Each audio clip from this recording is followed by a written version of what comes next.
Nothing better than sauteing garlic. Yum. You want a bit of sweet, you want a bit of savory, you want a bit of salty, you want a bit of sour, right? Fabulous.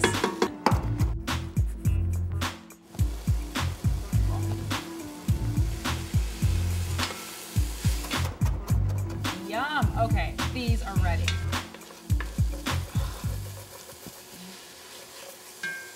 Hi, and welcome to the Wellness for Life series. Today we are going to be making a barley pilaf with sauteed mushrooms and thyme. It's absolutely delicious and I cannot wait to show you. Barley is a whole grain that's kind of chewy and a little dense, and it's excellent for a side salad or even a main course. So, basically, to get started with this recipe, you want to take your pearled barley and rinse it. So when you're rinsing it, the liquid is going to get a little cloudy, and you want to rinse it then until the cloudiness has gone away and you can see through to the barley. Once you do that, you want to throw it into your pot, cover it with water, bring it up to a boil, reduce to a simmer, and then cook it for about 20 to 30 minutes. Now, if you've soaked it overnight, which the recipe actually calls for, you can cook it between 18 to 20 minutes, so it definitely cuts down on time. And here's your cooked barley.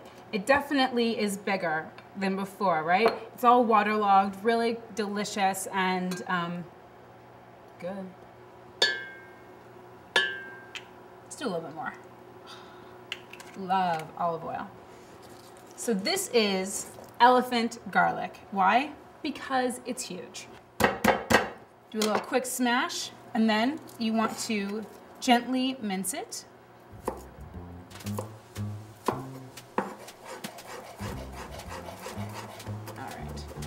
So a mince would just be a really, really fine chop. You just go back and forth with your knife until you get it to the desired size. Now, if when you put in the garlic it starts to sizzle right away, turn the heat down. You do not want to burn your garlic. Garlic is one of those things that when you burn it, it immediately becomes bitter and can ruin your dish. That was a big chunk. Someone's gonna get it. Nothing better than sauteing garlic. So you can use any type of mushroom here you want. You could use cremini, you could use button. I've got all different kinds from what was called the specialty sampler. My favorite of that is actually this one, the trumpet mushroom. It's really meaty. If you're somebody who doesn't eat meat, this is a great substitute in any sort of a dish. It's fantastic. So you want to slice it down the middle and then just chop it. I actually like to get a pretty good surface area on my mushroom because that way the sides can get kind of caramelized, which is delicious. So I'm gonna do a couple more over here. And again, any mushroom you want is going to be fantastic in this. I do prefer mushrooms other than button though, because I feel like button mushrooms just don't have a lot to offer.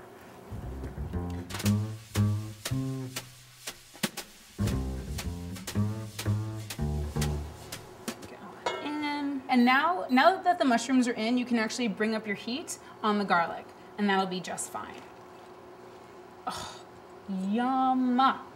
Be sure to give your mushrooms the time that they deserve, right? You really want to get all that depth of flavor, so don't just quickly warm them up. Really let them get deep and dark and caramely. All right, so to bring some of the water out and help with the cooking process, put a little bit of salt. Yum. Now, we are just gonna wait for these to cook down. Yum. You do wanna keep it moving though, right? Because the garlic still is delicate and you don't wanna burn it. So as these are cooking down, we're gonna throw in our thyme. Thyme is absolutely delicious and really makes me think of spring, and it goes beautifully with barley as well as mushrooms. This is a combination made in heaven. Take it, go like this, done. And just keep doing that until you have the added amount. It's 2 teaspoons of fresh thyme. However, you can use as much or as little as you want. It's perfectly fine and up to you. What I would not do, however, because I know what you're thinking is, can I use dried thyme? And the answer is, if you have to. But the thing with dried herbs is they just don't have as much flavor. They don't have as much punch. And that's what you want in your cooking, right? You want things to just be delicious and flavorful. All right, so you're starting to see the caramel color kind of coming up on these mushrooms. I'm gonna do a little bit more here. So good. Oh my gosh.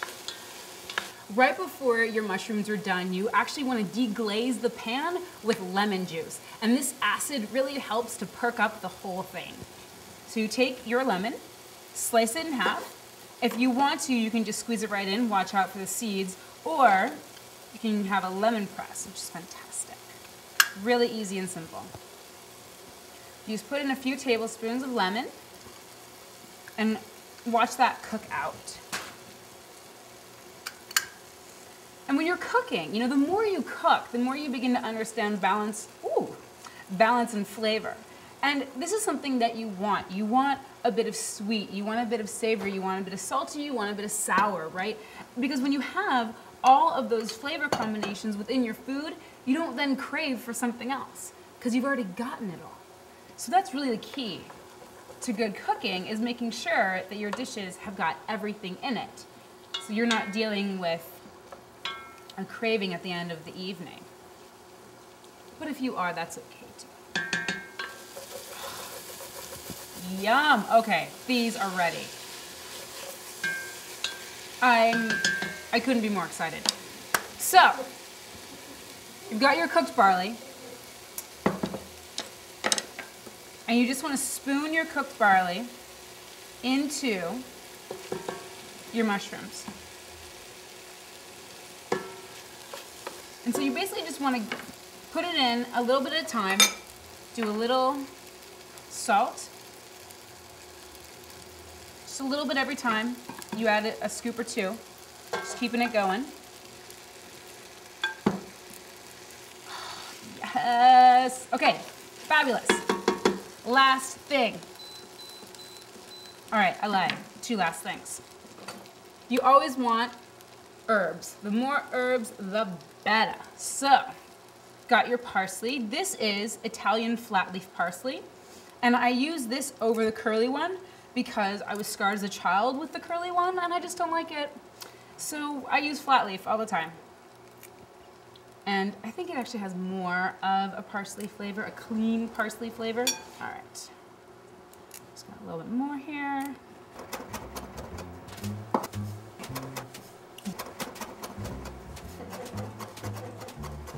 On it goes. Beautiful, beautiful, beautiful, beautiful. It's exactly what we want. The great thing about this dish is that you've got kind of a really nice earthy softness with the mushrooms. You've got kind of a spongy softness with the barley, but what you need is a crunch. And I believe that a crunch always belongs on your plate. So, got a bit of toasted almonds. Really easy and simple to do. You take your raw almonds, just put them in a dry pan, you don't need any oil or anything, and you just toast them up. And once they get a little golden brown, you're done. So, put these on top, and everyone will be happy. You could use whatever you want here. You could use a sunflower seed, you could use a pumpkin seed, but I really like the almonds for their sweetness. They're just so nice and sweet with the savory combination of the mushrooms. Awesome. So before you taste, you want to put in a little bit of Parmesan cheese. It adds a salty, sour kind of spike that is fantastic. So this is beautiful organic Parmesan cheese made from a raw milk. So you just put in as much or as little as you want. I'm more of a much person. I like a lot. All right, and so now it's time to taste. Oh, that's so good. Kind of the sour lemon comes through with the soft mushroom and the brightness of the parsley. It's fantastic. Everyone in the family is going to eat this, I promise. Thank you so much, and we'll see you soon. Can you guys see this? Isn't that gorgeous? Oh my gosh, I have this friend. She's a chef. She is a chef, and she doesn't like onions. Like meat and butter together. Love it. The reason why you want to mince your garlic, well, there actually is no reason. I do it because I don't like cleaning my garlic press.